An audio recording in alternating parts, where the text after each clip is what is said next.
entonces, al no estar entonces la primera de las expositoras, empezarían Tania y Laura, ¿sí? Es decir, con la ponencia ustedes se presentan y díganme si necesitan pasar, pasar alguna PowerPoint. No, realmente, solamente teníamos 2 imágenes para mostrar en un momento dado, pero solamente eso. Bueno, les pongo para compartir pantalla y en el momento Bueno. que necesiten lo pueden hacer. Se añade entonces a la reunión María Edith, no me acuerdo, el Campos y Honorato. Los veo en Ok. los participantes. Bueno, muy bien. Gracias por participar en esta mesa también, y a todos los que se han agregado. Y recuerdo que las ponencias no deberían exceder los 15 minutos, así que traten, por favor, de respetar eso. Y bueno, se presentan las 2 ponentes de la primera exposición. Gracias. Les cedo la palabra. Bueno, mi nombre es Tania Molina, soy magíster en literaturas contemporáneas en lengua inglesa por la Universidad Nacional de Cuyo. Soy docente en la Universidad de Río Negro y la Universidad del Comahue, y tengo vínculos de investigación con la Universidad Nacional de Cuyo. Y también tengo una adscripción en literatura europea en la Universidad del Comahue junto con Laura. Ambas tenemos esa adscripción. Buenas tardes, mi nombre es Laura Núñez, soy especialista en literatura hispanoamericana del siglo XX por la Universidad del Comahue, profesora en letras. Estoy haciendo el doctorado en la Universidad Nacional de Córdoba, fui becaria con ICE, estoy terminando ese doctorado y también soy adscrita en la Cátedra de Literatura Europea junto con la profesora Tania Molina. ¿Comenzamos?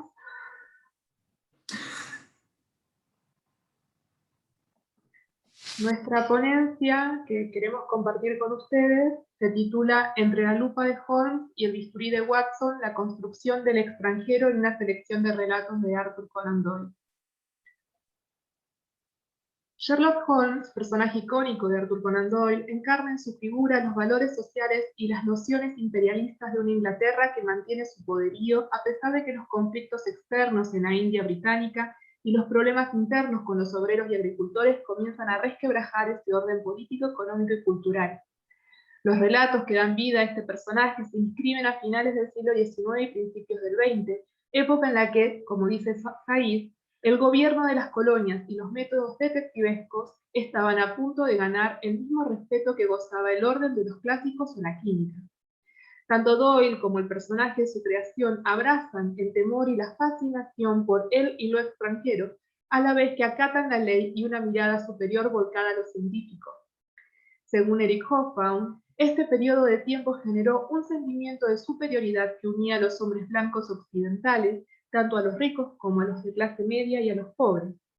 Este hecho se ve reflejado en la construcción etnocentrista de los relatos de la época, no solo de Doyle, sino también de Kipling, Conrad, Stevenson, entre otros. Por este motivo, analizar las aventuras del personaje Sherlock Holmes bajo este punto de vista resulta de interés para poder comprender la idiosincrasia de la época victoriana tardía y rever conceptos tales como otredad, orientalismo y etnocentrismo en una relectura de algunos relatos del autor. Esta primera aproximación nos ayudará a identificar la evolución de este personaje, que ha sido revisitado y reinventado en múltiples ocasiones en diferentes formatos literarios, televisivos, gráficos, etc. Esa será nuestra línea de investigación en futuros análisis que, por cuestiones de tiempo, no corresponden a esta presentación. Se observa cómo las concepciones ideológicas de la época se filtran en los relatos a partir de las descripciones que los personajes hacen respecto a estos otros que los rodean o que recuerdan. Cabe mencionar en este punto que estos textos tienen un singular narrador sobre el que centramos nuestra atención, el Dr. John Watson, descontando el relato El soldado de piel decolorada, presente en el libro de cuentos El archivo de Sherlock Holmes de 1927, donde el narrador es el propio detective. Es bajo el bisturí de Watson, transformado ahora en pluma, que se construye el mundo singular y lógico de su extravagante amigo. No nos resulta casual que sea la mirada de un médico el que se utiliza en la narración, y es su visión sobre las colonias y los extranjeros la que interesa analizar en la presente ponencia. La novela base sobre la que se fundamenta este análisis será El signo de los cuatro de 1890, aunque también se referirán otros textos para sumar y completar la argumentación.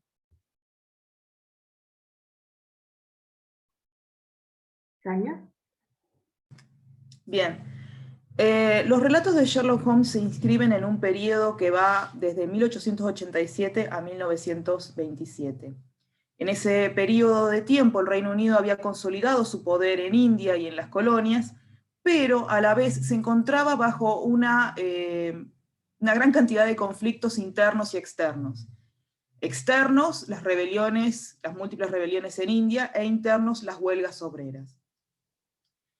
En este periodo de tiempo se inscriben los relatos de Sherlock Holmes y aparece nuestro personaje narrador, que es el Dr. Watson, el cual se caracteriza por ser un ex militar que luchó en la Segunda Guerra Anglo-Afgana de 1878 a 1880, guerra que se dio en el territorio de India, ¿sí? Y cuyo conocimiento sobre el lugar lo habilita para poder dictaminar diferentes cuestiones con respecto al país, siempre desde una mirada orientalista, ¿sí? En este sentido, encontramos la novela de El signo de los cuatro, de 1890, que es la segunda novela que escribe Sir Arthur Conan Doyle sobre su personaje Sherlock Holmes y Watson, la cual relata brevemente la historia de cuatro hombres que durante la rebelión de los cipayos en 1857 dan con un tesoro cuantioso que era de un rajá, o sea, de una especie de príncipe indio, y mediante engaños y asesinato logran darse con ese tesoro y dividírselo entre los cuatro. Lamentablemente son descubiertos y puestos en prisión, pero con la ayuda de dos soldados que estaban en la prisión, dos soldados británicos, ellos logran, digamos, recuperar ese tesoro. Lamentablemente son traicionados, y por eso surge el conflicto de la novela que va a llevar a diferentes asesinatos y engaños.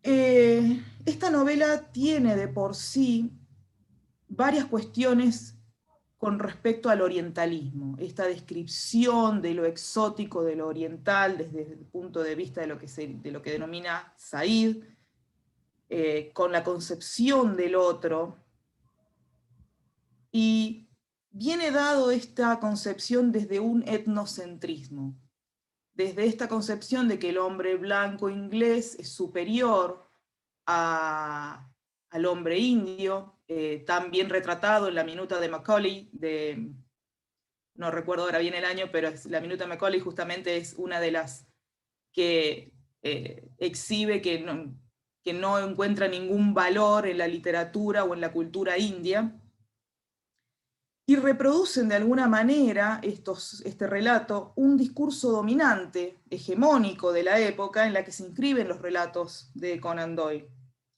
Ahora bien, este discurso no solo se limitaba, como dice en algún momento Hobsbawm, a la gente de piel oscura, puesto que Said expone otra cuestión en su libro Orientalismo. Cita uno, Laura. Se pensaba que las colonias blancas, como Irlanda y Australia, también estaban compuestas por seres inferiores. Un dibujo famoso de Daumier, por ejemplo, relaciona explícitamente a los blancos irlandeses con los negros jamaiquinos. Cada uno de estos sujetos inferiores se clasificaba y situaba en un esquema de pueblos científicamente sustentado por eruditos y sabios como George Cuvier, Charles Darwin, Robert Knox. La división entre blanco y no blanco en India y en todas partes era absoluta. Ahí, 2001. Bien, si bien este relato habla específicamente de India, Hay otros relatos que también abarcan cuestiones sobre Australia, sobre Italia, que también tienen una mirada etnocentrista sobre otros pueblos. Pero concentrándonos en el signo de los 4, tenemos varias descripciones que nos orientan en este sentido a la cuestión de lo etnocentrista, ¿sí? Por ejemplo, en el capítulo 3, cuando el que irrumpe en la narración no es un sirviente inglés blanco, victoriano, sino es un otro, es un indio, es un sikh, ¿sí? Cita 2, Laura. En cuanto llamamos a la puerta, la abrió al instante un sirviente indio ataviado con un turbante amarillo, ropa blanca holgada y una faja amarilla. Había algo extraño e incongruente en aquella figura oriental enmarcada en el umbral de una vivienda suburbana de tercera clase. El sahib los aguarda, dijo. Aún no había terminado de hablar cuando una voz aguda y chillona gritó desde alguna habitación del interior. Hazlos pasar, Khitmutgar. Capítulo 3. Bien. Para aquellos que no saben qué es un Khitmutgar, este es un Khitmutgar, ¿sí? Y justamente la descripción es exactamente igual a la que aparece en el relato.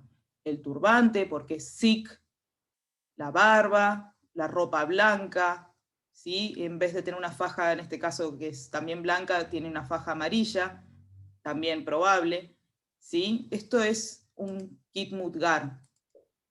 Acá está en una foto que no estoy pudiendo... ajá.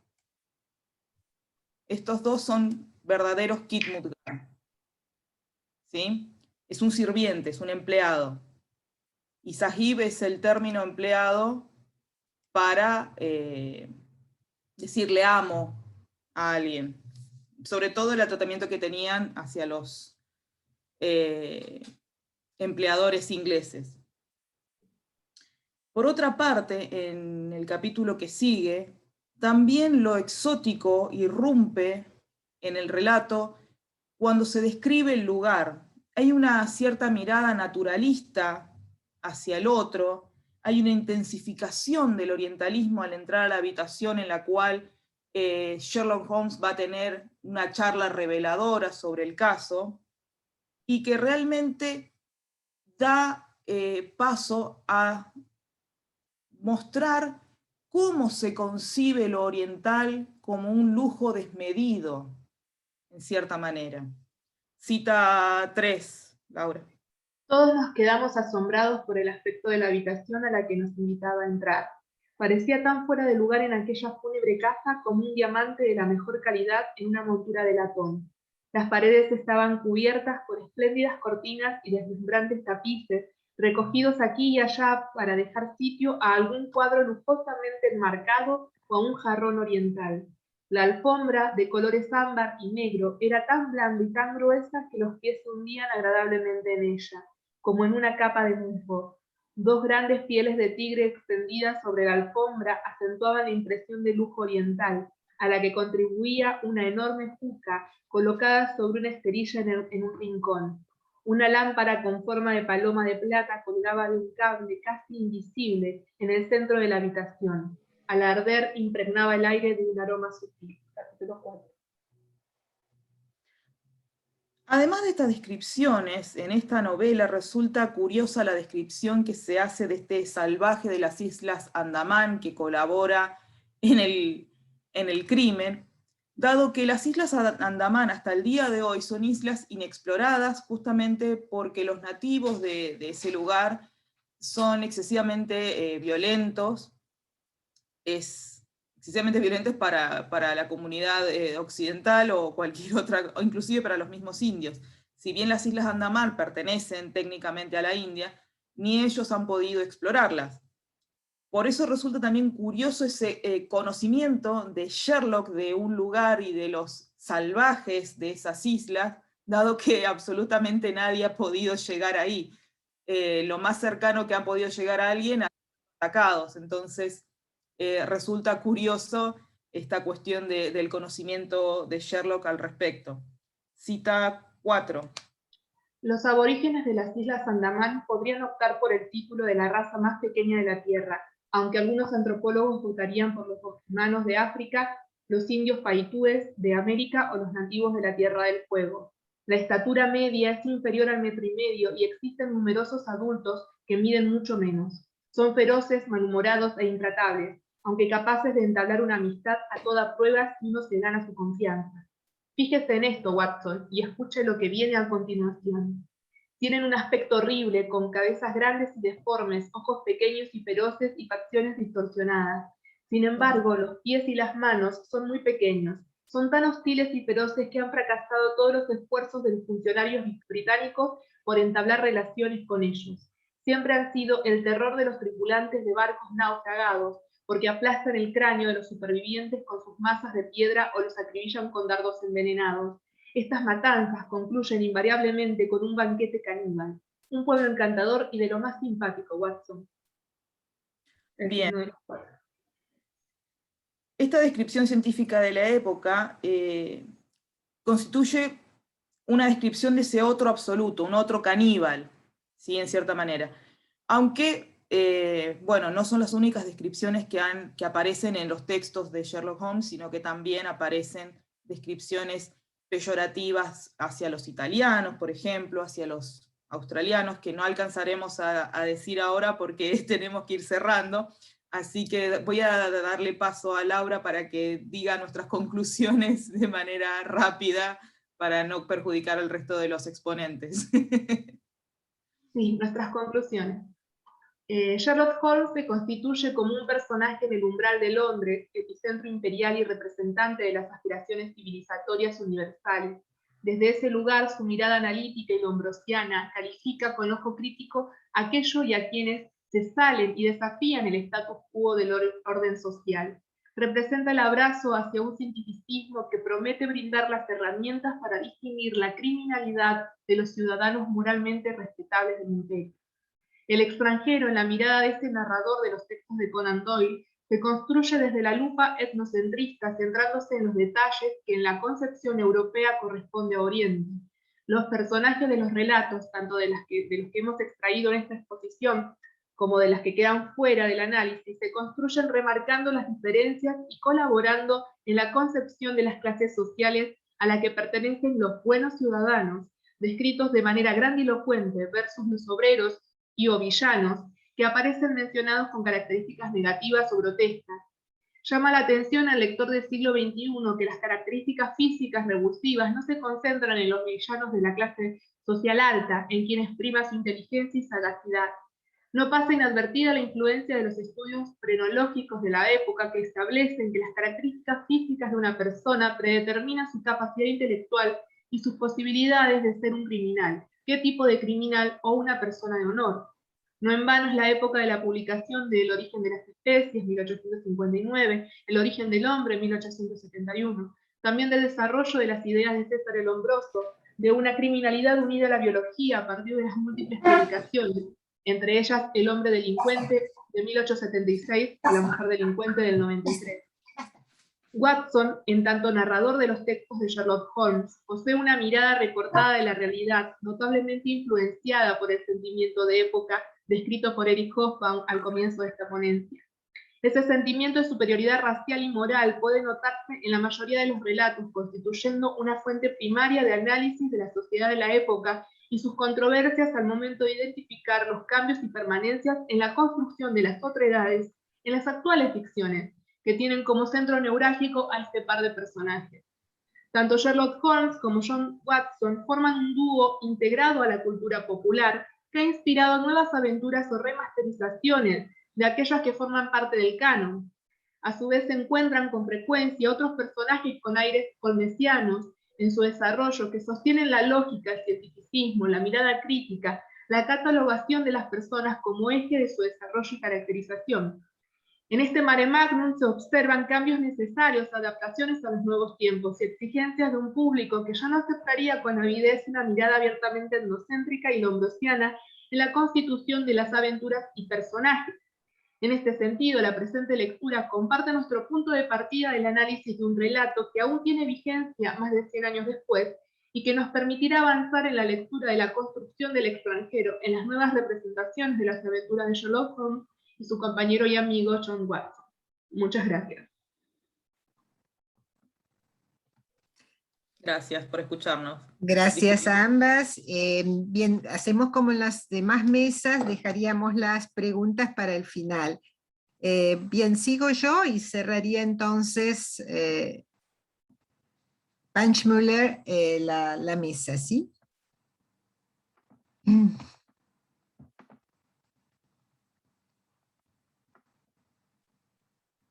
a ver si... Ok. Bien, el título de esta ponencia, Intricacy in Form, the Peculiarity in the Lines that Leads the Eye a Wanton Kind of Chase, en realidad centra su interés en una disputa estética de la que voy a hablar menos en esta ponencia de lo que hubiese querido, porque si no me extiendo demasiado. A lo que sí me voy a referir es a... dentro del tema que me preocupa, es al análisis de una serie de trabajos de grabados de William Hogarth, una serie que se llama precisamente Four Stages of Cruelty, y que es de 1751. Entendiendo que esta serie cobra sentido en el marco de una profusa discursividad sobre la pobreza que es posible advertir en Inglaterra desde fines del siglo XIV y a partir de la puesta en circulación de cierta terminología específica y clasificatoria.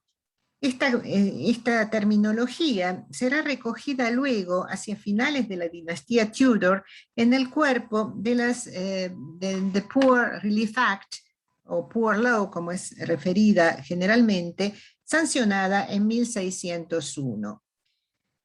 En el momento en que Hogarth produce su obra, se había asimilado el hecho de que gran parte de la población errante y sumida en la pobreza podía clasificarse como impotent o able-bodied, distinción que admitía y seguiría admitiendo la intervención estatal con fines de encierro asistencialista y o correccional. Con respecto a este tema en particular, en la versión que será publicada, voy a referirme al trabajo meticuloso y excelente a mi criterio que ha hecho Marcelo Lara en su tesis de maestría sobre la pobreza, sobre el estatuto de pobre en Inglaterra e Irlanda en los siglos XVI y XVIII. Judith Butler advierte que hay una serie de marcos normativos, como los que instala las definiciones legales, a partir de los cuales, dice, ciertos tipos de cuerpos parecerán más precarios que otros, según qué versiones del cuerpo o de la morfología en general apoyan o suscriben la idea de vida humana que es merecedora de protegerse, de cobijarse, de vivir, de ser objeto de duelo. Ahora bien, el nosotros de la ley impone en el marco de la Poor Law la clasificación de los cuerpos de los pobres y al hacerlo los relega, en el mejor de los casos, tanto a una función meramente instrumental en el interior del aparato productivo de la nación o a una dependencia asistencial considerada una carga para las arcas públicas. Ese mismo nosotros, por otra parte, contempla que quienes siendo aptos para trabajar y no lo hagan, o incurran en prácticas delictivas, ya no aparezcan como vidas, y en esto cito a Butler, sino como amenaza a la vida, lo cual justificaría acciones preventivas, y en este caso también disciplinarias capitales. Al lado de la idea de que los pobres representarían una amenaza a la vida de los ciudadanos prósperos y de la salud económica de la misma nación, dado que el asistencialismo es una carga onerosa, visto como tal, Se produciría, digo, al lado de esta idea, la idea también de que eran cuerpos que librados a su voluntad se instalarían por fuera de la cadena productiva y en los márgenes de la ley. El marco normativo que establece modos de intervención sobre los pobres, al quitarles el poder de decisión sobre sus vidas, produce al mismo tiempo su exclusión de la vida política, resultando en poblaciones socialmente muertas, formadas de cuerpos superfluos, sobrantes, inadecuados y fundamentalmente improductivos. Revestidos todos ellos de una precariedad que, según Butler, hace que sus vidas se consideren que están hechas para soportar, la cito, la carga de hambre, del infraempleo, de la desemancipación jurídica, de la exposición diferencial a la violencia y a la muerte. Las definiciones fraguadas en los marcos jurídicos habían transformado a los pobres en una masa peligrosa o inerte, en ambos casos de escasa utilidad social y económica, un excedente residual que de todos modos no era reconocido como parte del nosotros, ese que conformaba la nación. Y en todo caso, una población inoportuna, the very scum and refuse of the land, según escribió Dickens, que la puso en el centro de su narrativa, del mismo modo que le hicieron antes que él Fielding, Defoe y, dice Dickens, Hogarth, the moralist and censor of the age. El medio cultural inglés de las primeras décadas del siglo XVIII asistió al debate de posturas encontradas. Por un lado, perduraba la defensa, posturas estéticas me refiero, ¿no? Por un lado, perduraba la defensa de una estricta adecuación a la preceptiva neoclásica, que sostenía una metafísica de la belleza y de los valores absolutos, mientras que por el otro se favorecía una reflexión y un análisis basados en una experiencia intelectual del observador, estimulada por los sentidos, una suerte de epistemología individual anclada en las manifestaciones más privadas de la sensibility. Representantes de estas dos posturas encontradas serían Joshua Reynolds, que ustedes ven acá uno de sus retratos, y William Hogarth. Ambos dejaron plasmados en sus tratados sobre estética estas diferencias.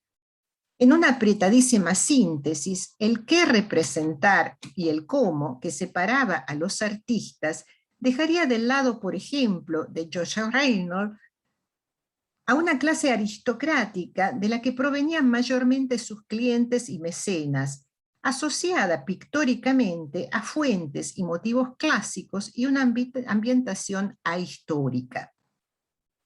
Del lado de William Hogarth, por el contrario, vislumbramos los intereses y la sensibilidad de una burguesía que se definía más por la novedad, la diversidad, la inquietud por los asuntos contemporáneos y la dinámica de los intercambios en el espacio público, es decir, por todo un conjunto de factores que no se conjugaba con imágenes que celebrasen la armonía de lo inmutable, sino que la interpelaba en las producciones de juicios estéticos y morales en los que finalmente se reconocía. Hogarth elige un lenguaje antiacadémico, logrando que sus viñetas londinenses impacten en el público con toda la fuerza de lo que Reynolds aborrecía y tildaba como the vulgarism in ordinary life. Precisamente es esa vida de las calles retratadas por Hogarth que cobran consistencia para nosotros en una enorme variedad de personajes y una gran diversidad social, todo tipo de transeúntes, jugadores compulsivos, prostitutas, libertinos, mendigos, borrachos, niños abandonados, ladrones, vendedores ambulantes, paseantes, clérigos, comerciantes, abogados, y sigue la lista. La serie Four Stages of Cruelty, que se compone de 4 grabados que narran gráficamente el periplo de un niño hacia la adultez.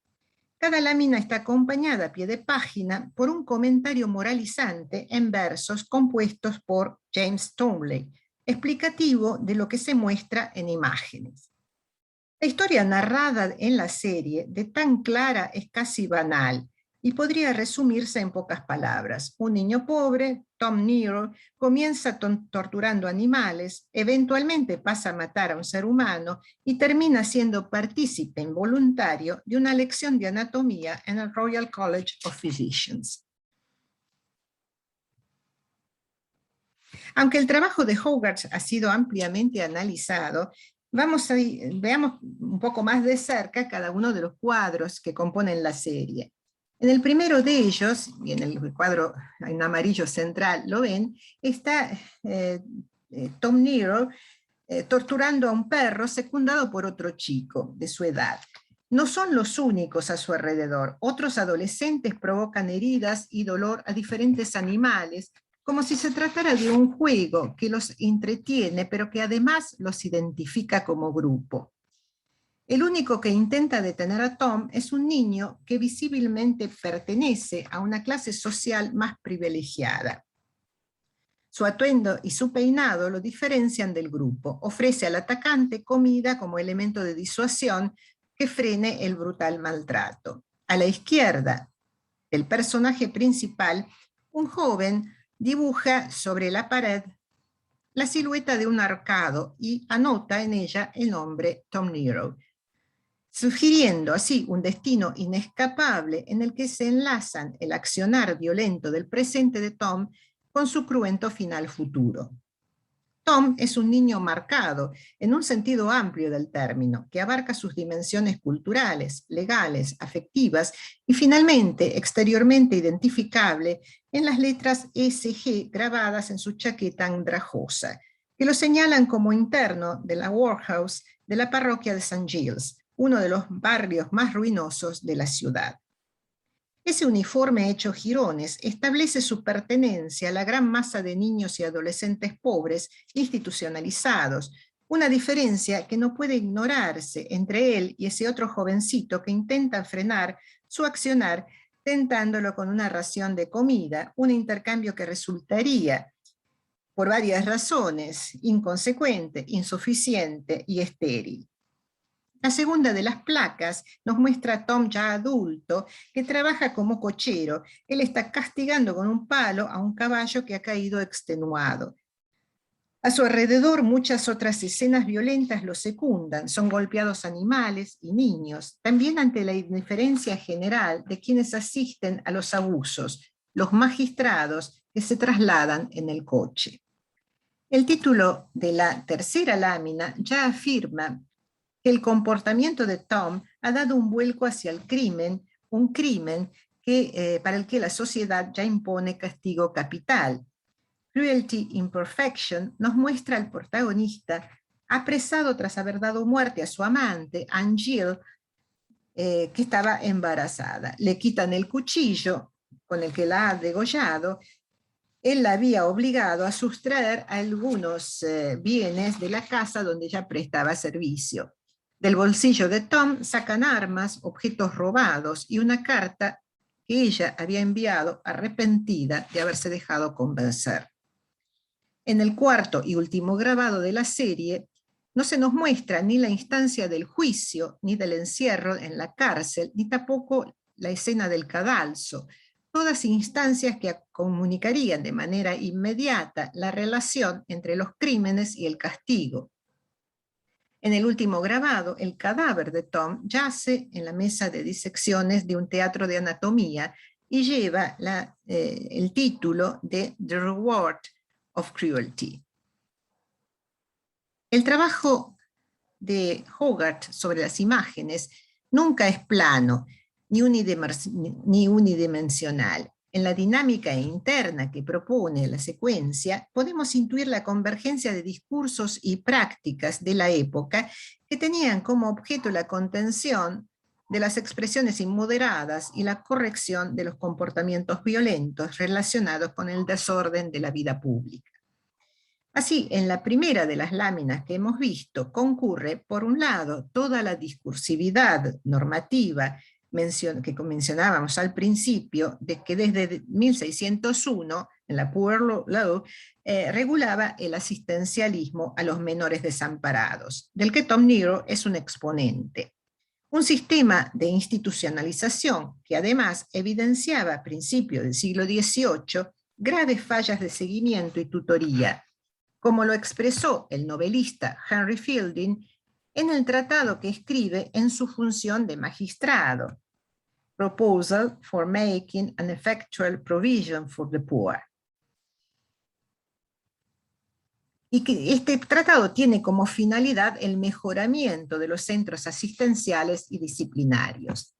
Por otro lado, el tema elegido como disparador de la serie,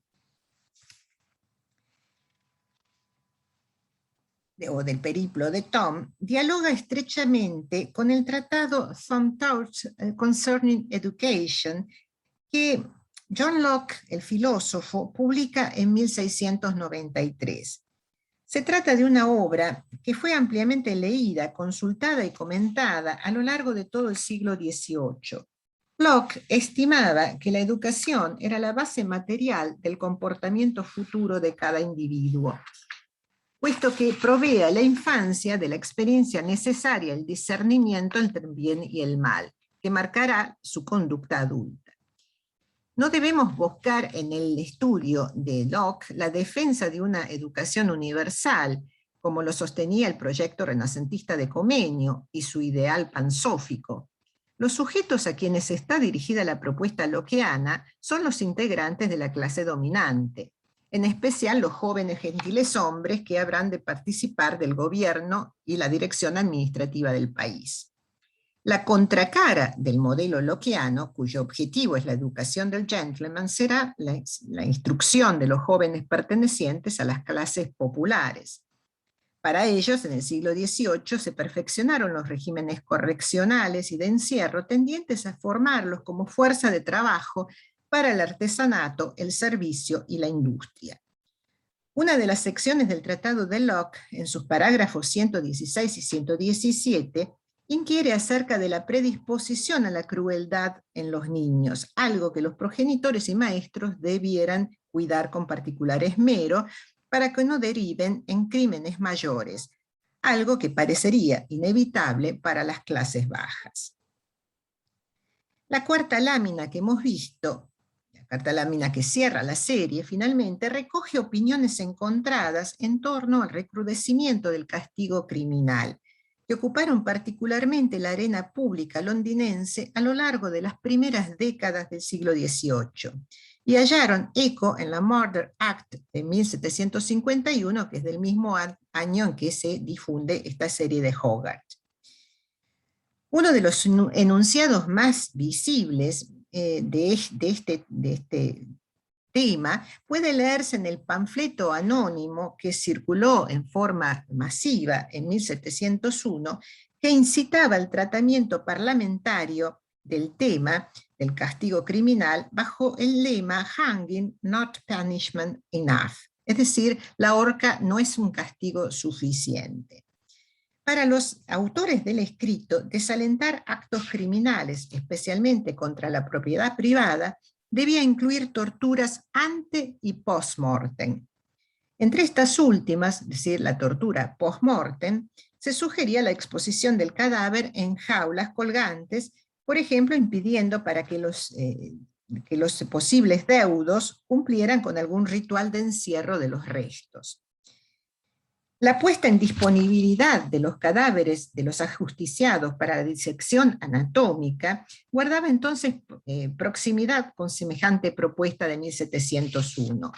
Y la Inglaterra de Hogarth transcurre por una de las etapas críticas en lo referente al debate sobre la concesión de los restos para la disección. Los colegios médicos se quejaban de la escasa disponibilidad regulada por la ley vigente, y es precisamente con la Murder Act de 1751 que se libera el cupo.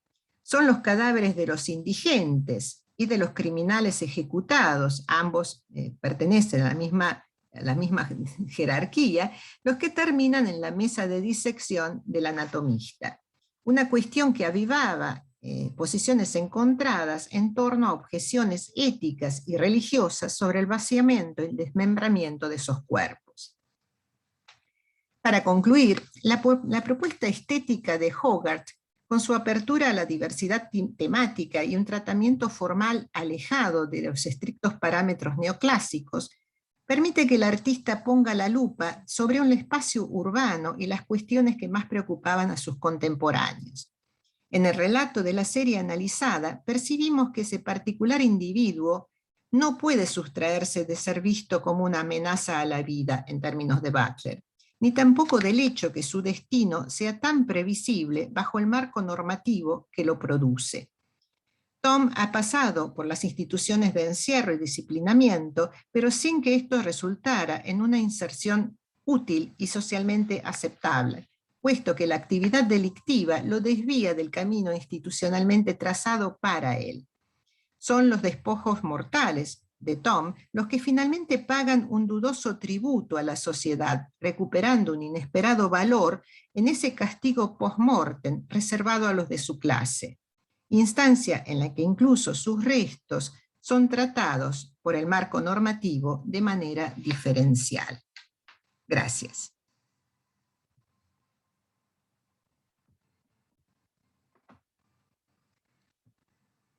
Bien, les cedo la palabra entonces a nuestra última ponente.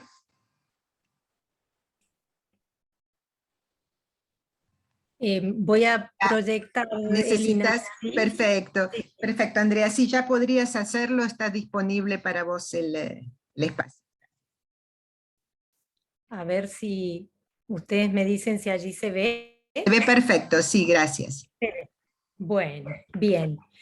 Bueno, entonces el trabajo que voy a presentar se titula Signos de la otredad inmigrante en el cortero de Salman Rushdie, una mirada sociosemiótica.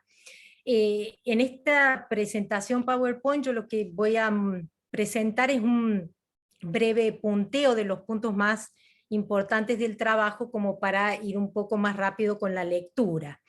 Y también, bueno, a través de esta presentación quiero compartir con ustedes fotografías de inmigrantes de la India en Gran Bretaña, bueno, que he tomado del archivo de la British Library para ilustrar mi trabajo que se trata sobre la figura del extranjero, particularmente del extranjero de la India. Bien. El surgimiento del sistema moderno de Estados-nación dio lugar a la categorización de los habitantes de un territorio en ciudadanos nacionales y extranjeros. Es en este esquema de ordenamiento geopolítico que la imagen del inmigrante, del forastero, del extranjero, se construye como un otro que sirve como forma de autoidentificación y de reafirmación de la identidad nacional. Simmel señala en su Sociología, estudios sobre las formas de socialización, que el extranjero no es el que viene hoy y se va mañana, es el que viene hoy y se queda mañana. Es el que se ha fijado dentro de un determinado círculo espacial, pero su posición dentro de él depende esencialmente de no pertenecer a él desde siempre, de que trae al círculo cualidades que no proceden ni pueden proceder del círculo. Así, la mismidad nacional percibe al extranjero como un lejano que está próximo. En el tejido de las relaciones humanas, el otro extranjero puede ser aproximado como un conjunto de signos cuyo común denominador es la idea de distanciamiento y de extrañeza respecto del entorno sociocultural que lo rodea. Desde una mirada sociosemiótica y como proposición heurística, la configuración de la otredad en la semiósfera de la obra literaria genera una red polisémica con signos sutiles que denotan y connotan múltiples significados. Estos signos, a los que Eco denomina unidades culturales, constituyen todo aquello que es social y culturalmente definido y distinguido como una entidad, persona, lugar, objeto, sentimiento, estado de situación o ideas. En este marco, la otredad deviene conjunto de signos, en tanto que puede interpretarse como código cultural. La otredad extranjera, inmigrante, forma parte de un entramado relacional que se define culturalmente por oposición o contraste a un logos, el ser nacional. La identidad nacional actúa como el principio y como el sentido de lo aceptable en un momento histórico específico. Por tanto, las unidades culturales de la otredad extranjera están recorridas por marcadores que denotan lo opuesto al sistema de lo aceptado, constituido por el orden establecido, por la homogeneidad cultural, etnocultural, por la pureza lingüística, entre otros.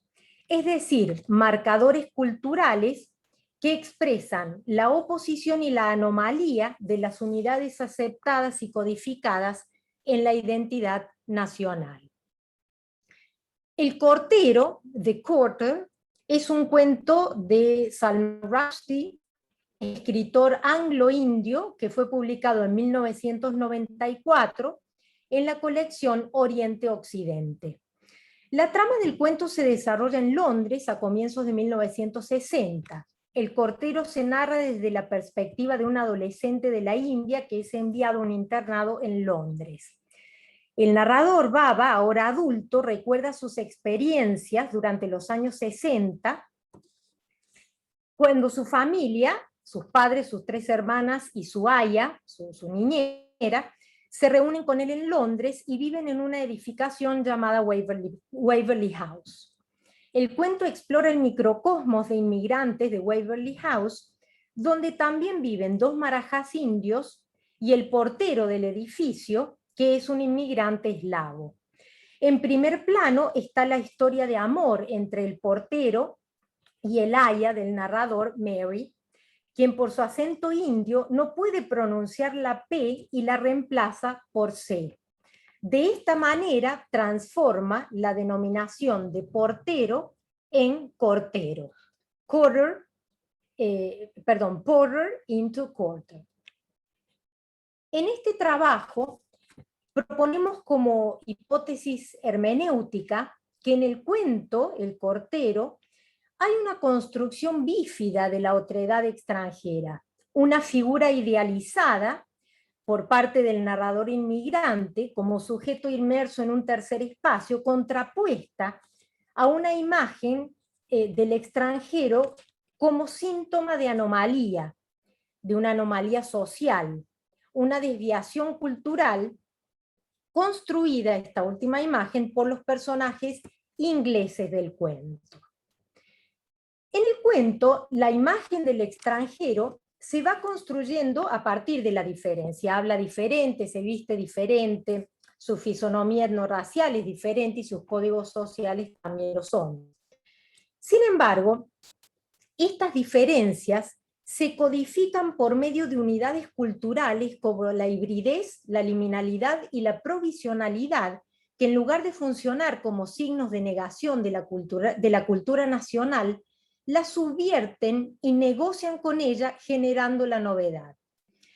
Recurriendo a la teoría postcolonial de Baba, podemos decir que dichas unidades culturales emergen en un espacio intersticial y productivo, un tercer espacio en el que las culturas se encuentran, interactúan y se hibridan, dando lugar a algo nuevo e irreconocible. En la primera parte del cuento, la estatura del extranjero se construye a partir de signos de hibridez y de fusión cultural, que aparecen en clave simbólica a través del juego que se establece con el lenguaje.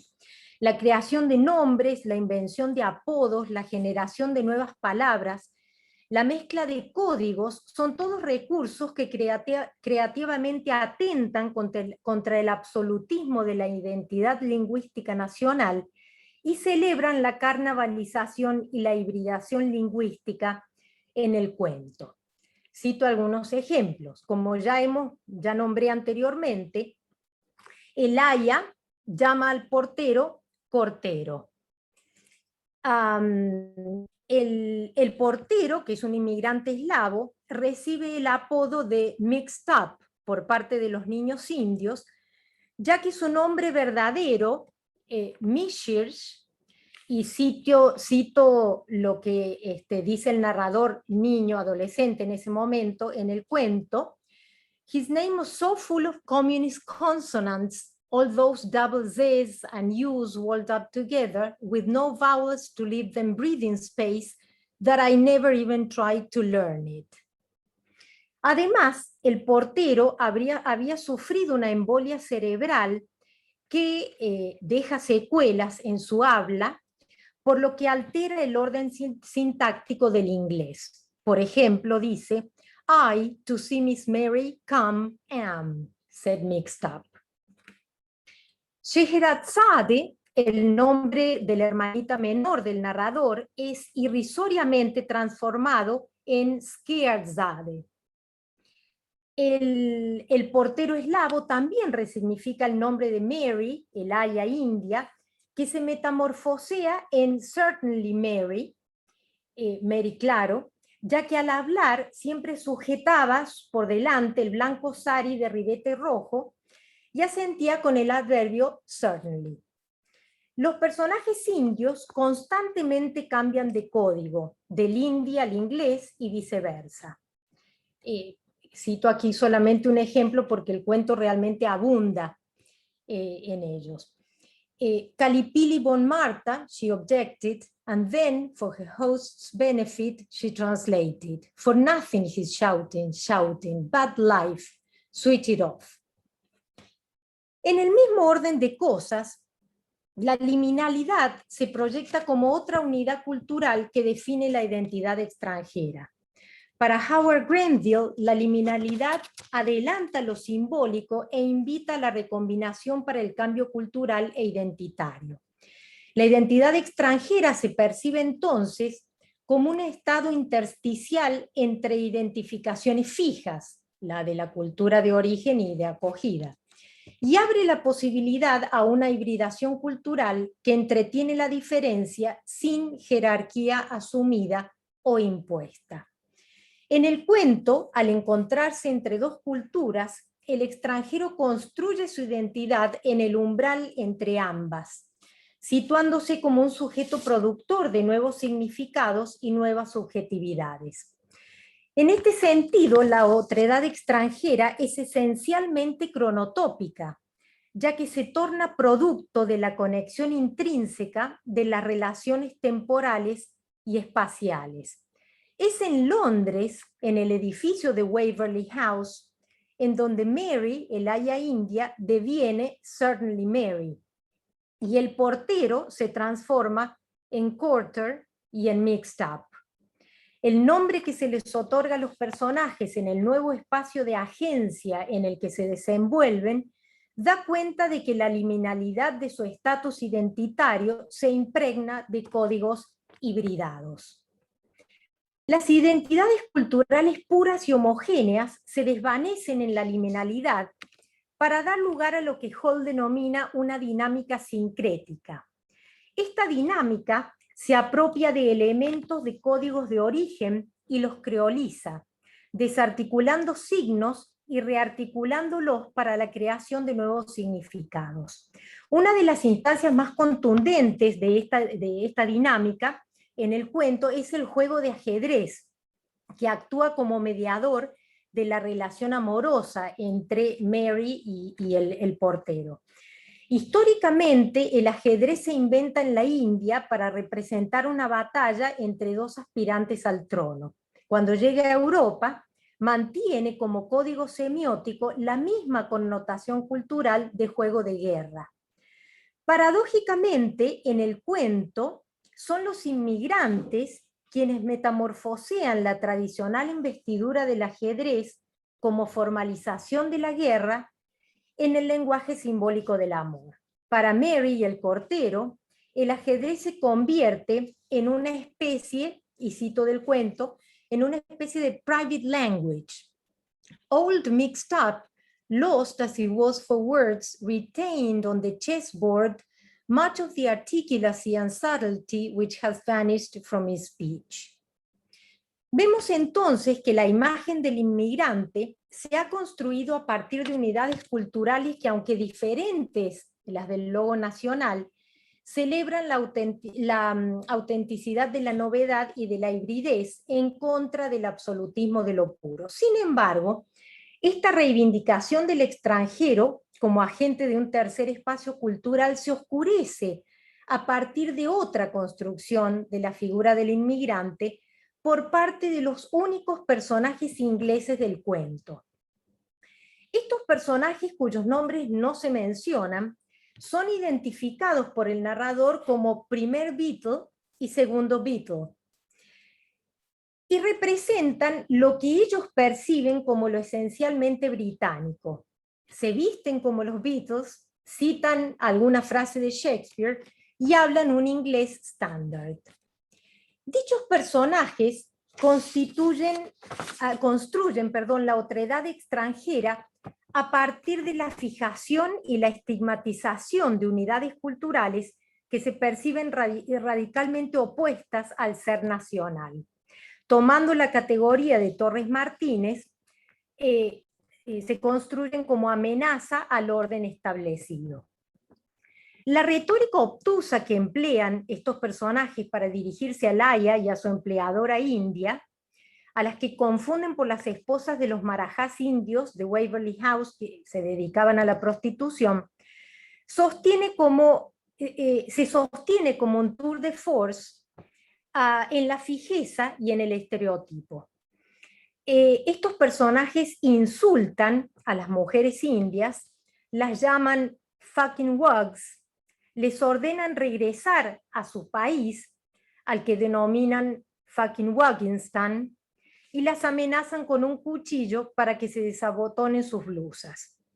Aunque el citado incidente xenofóbico surge de un caso de confusión de identidades, los personajes Beatles no consideran que haya ninguna confusión porque asumen que todos los inmigrantes indios son lo mismo.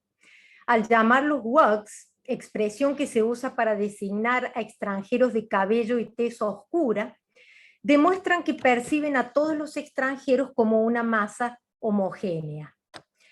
Uno de los Beatles sostiene una navaja con la que amenaza a las mujeres indias y con la que finalmente apuñala a Mixed Up, al portero, al intentar defenderlas.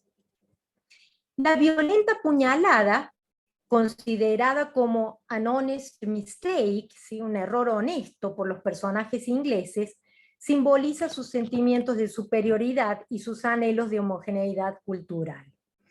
Irónicamente, es Mixed Up, el extranjero, quien con su inglés y su identidad mezcladas, salva a las mujeres indias encarnando los aspectos positivos del mensaje pacifista que transmiten los Beatles como símbolo cultural, cuya filosofía rechaza la violencia y abraza la armonía etnorracial. Luego del incidente violento, las mezclas culturales que figurativamente alegraban la narración del comienzo y la figura jovial del inmigrante que lúdicamente recreaba la lengua inglesa, se desvanecen y dan lugar a una atmósfera melancólica, desesperanzada y confusa. El aya regresa a la India, el portero eslavo desaparece, la familia india del narrador se va a Pakistán. Sin embargo, la identidad escindida del narrador permanece en una posicionalidad criminal a la que se niega a renunciar. Nacido en la India, pero habiendo migrado durante su infancia a Inglaterra, el narrador se siente identificado con ambas culturas. Cito aquí el final del cuento, el último parlamento con el que se cierra el cuento y la conexión de East-West. And the passport did in many ways set me free. It allowed me to come and go, to make choices that were not the ones my father would have wished. But I too have ropes around my neck. I have them to this day, pulling me this way and that, east and west. The noose is tightening, commanding, choose, choose. Ropes, I do not choose between you. Lassos, lariats, I choose neither of you and both. Do you hear? I refuse to choose.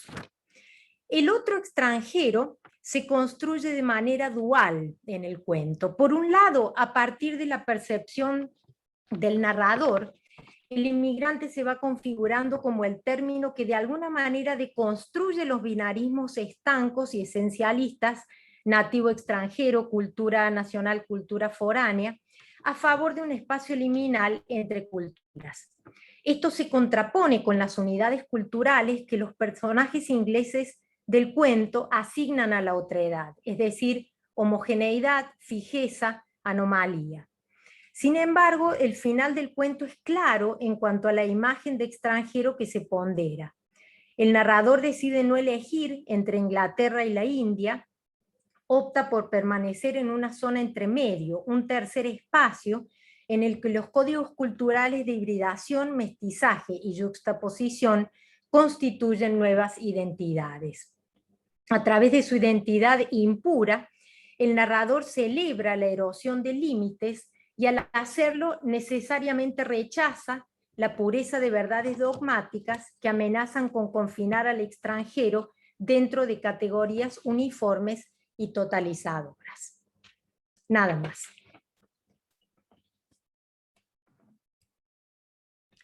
Muchas gracias, Andrea. A ver si puedo dejar de presentar.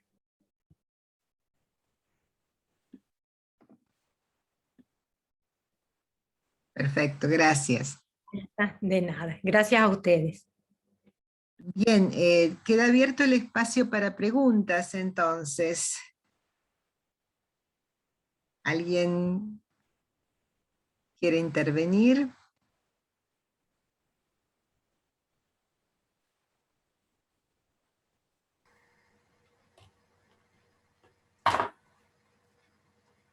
Bueno, yo si Marcelo. hay tiempo y no hay inconveniente, nada, me gustaría comentar algo que se me ocurrió sobre, no que se me ocurrió, que pensé sobre la exposición de Lina, ¿no? Y bueno, y lo que me llamaba la atención de alguna manera es, no sé si es preguntar lo que quiero, porque no sé si es el espacio para preguntar, para que buscar una respuesta. Me parece que es más comentar para abrir la cuestión, ¿no? Jamás esperaría que alguien me responda en un congreso. No, ni pienso. Claro, no, pero lo aclaro porque me No, parece claramente, que está bueno claramente. poner las condiciones, digamos, de cómo se dan estas cosas, ¿no? Cómo se puede construir conocimiento a partir de compartir cuestiones que uno piensa. Y entonces, nada, quería comentarte que después de ver, digamos, la reposición que hiciste, que me pareció como muy interesante esto de focalizar, ¿sí? Porque de hecho son tan caóticas estas imágenes, hay tanto que está muy bueno esto de focalizar en esos motivos y reponer un poco esta cuestión de, por ejemplo, la marca que lleva este muchacho de la parroquia a la que pertenece, ¿no? Esto que para nosotros hoy es absolutamente lejano. Y sin embargo me parece como que existe algún tipo de continuidad, digo continuidad con todas las comillas del mundo, ¿sí? Que el capitalismo de algún modo se dispone a construir y al mismo tiempo a sostener, ¿sí? Construye y sostiene. Y me refiero hasta quizás el día de hoy, que es la idea de esto del idle, ¿sí?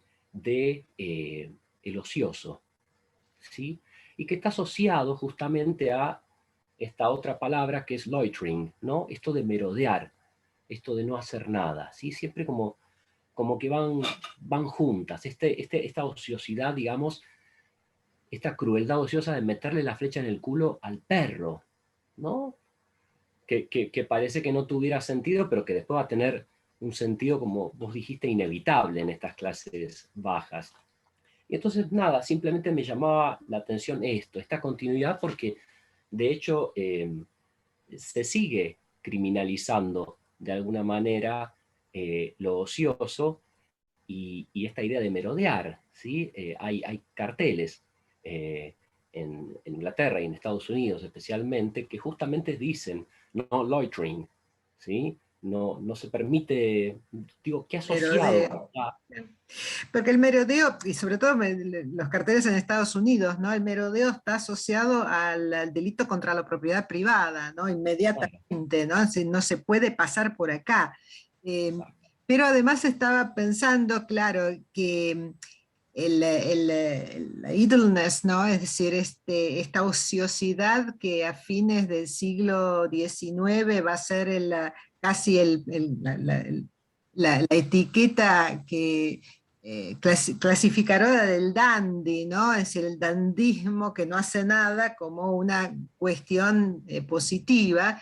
Sin embargo, depende siempre el no hacer nada de la clase social, ¿no? Es decir, el vago, el que es pobre, hay que institucionalizarlo, ¿no? Es decir, para ese, digamos, la ociosidad tiene un aspecto negativo.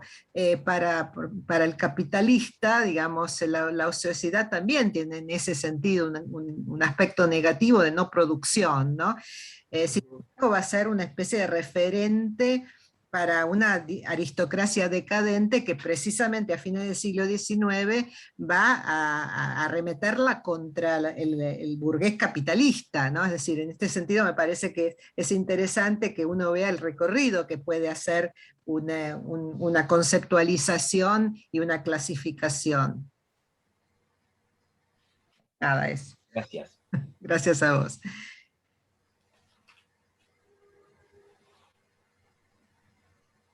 Bien. Hola. Sí, ¿qué tal? ¿Qué tal? Romina, hacia adelante, por favor. Una observación. Tengo dos preguntas, una para vos, Elina, y otra para Andrea. Y pensé también ahora al final con lo que dijiste en el ocio, no sé, conspicuous leisure de Veblen, como otro tipo de conceptualización de esa, claro. De esa ociosidad. Claro. Distinto.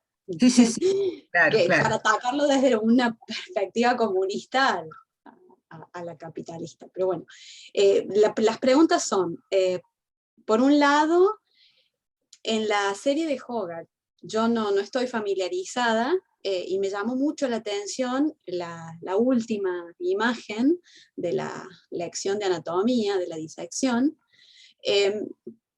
Preguntarte si advertiste en tu estudio, en tu análisis, algún efecto moralizante, que creo que algo mencionaste al respecto, Sí.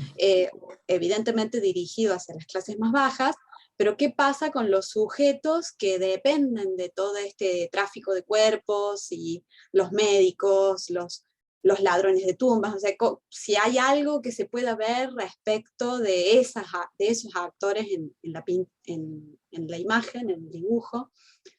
Y eso por un lado. Y para Andrea, no sé, hago después en todo caso la pregunta.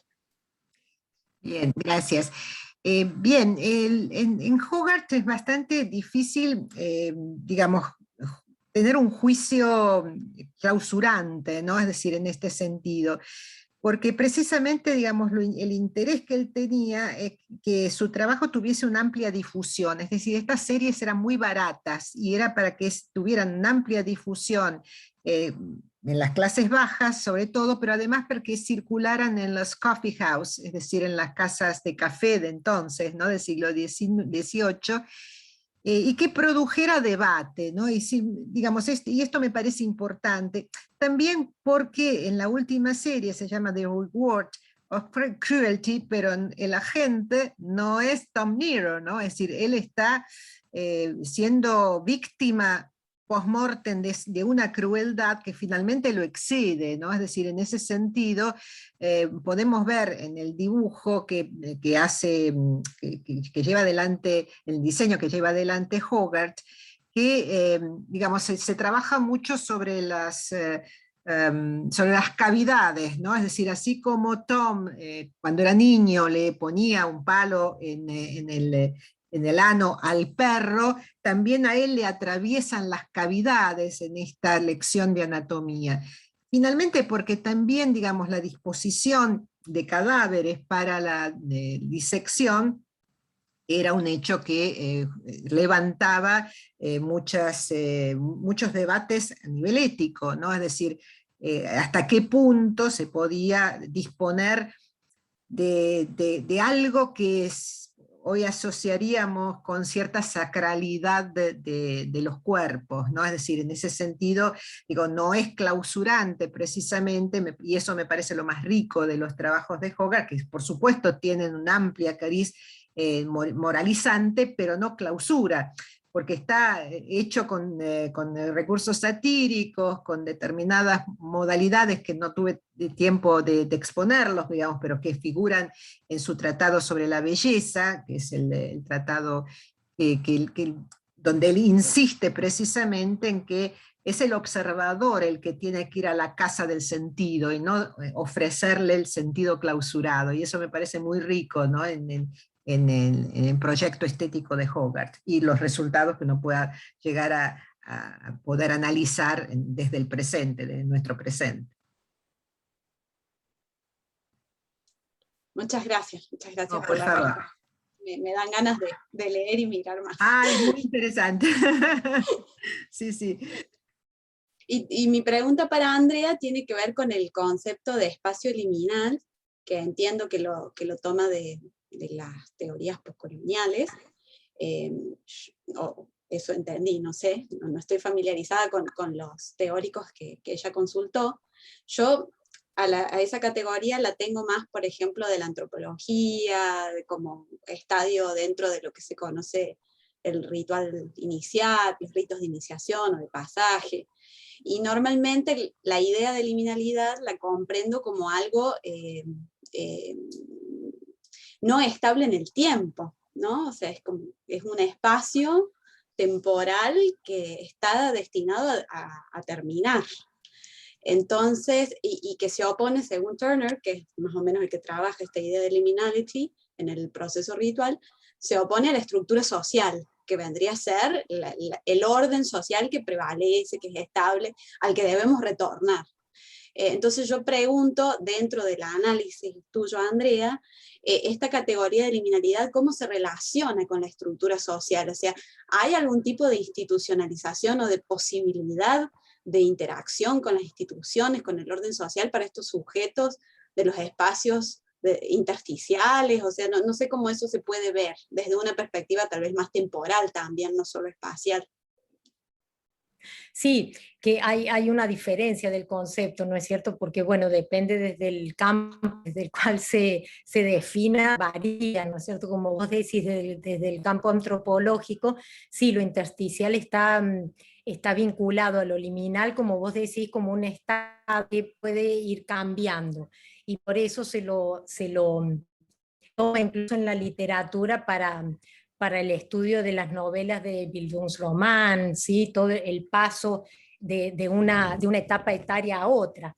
Pero en el marco del análisis que yo presenté, yo lo he tomado de teorías más culturales, sociológicas, principalmente la conceptualización de espacio de Baba, es la que yo he tomado, de Homi Bhabha. Él define al tercer espacio justamente como un espacio liminal, en donde las culturas se encuentran y no se produce una sumatoria de la cultura A y la cultura B, sino que se genera completamente una nueva cultura. Entonces, por eso él toma el concepto de tercer espacio como sinónimo de hibridación, es decir, para Bhabha el tercer espacio es la hibridación cultural.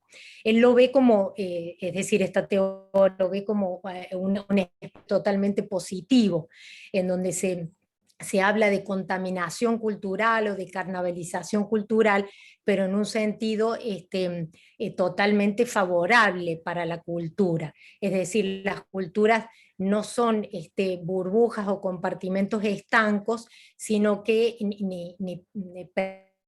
permean sino que encuentran y se hibridan, ¿no es cierto? Entonces, ese es el sentido del término dentro de esta teoría del tercer espacio. No sé, Romina, si he logrado...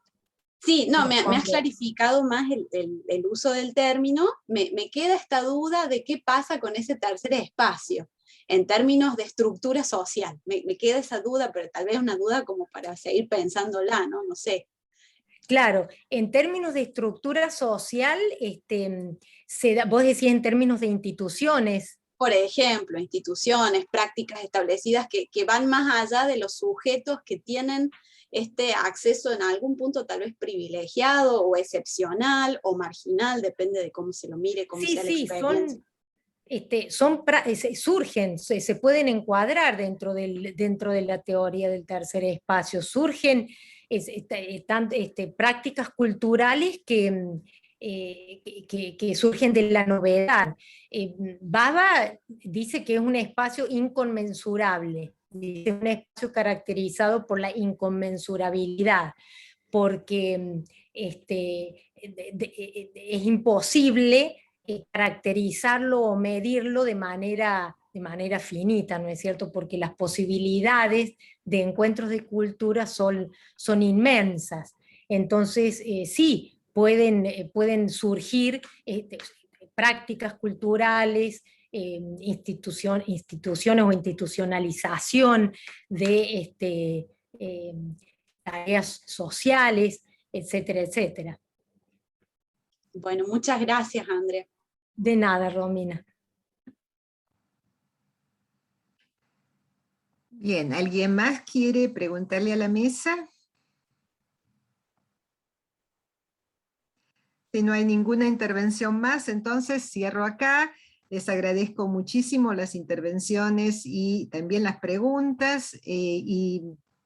Entonces sería hasta mañana a las 10:50 en la apertura de la mesa 5. Gracias y buenas tardes.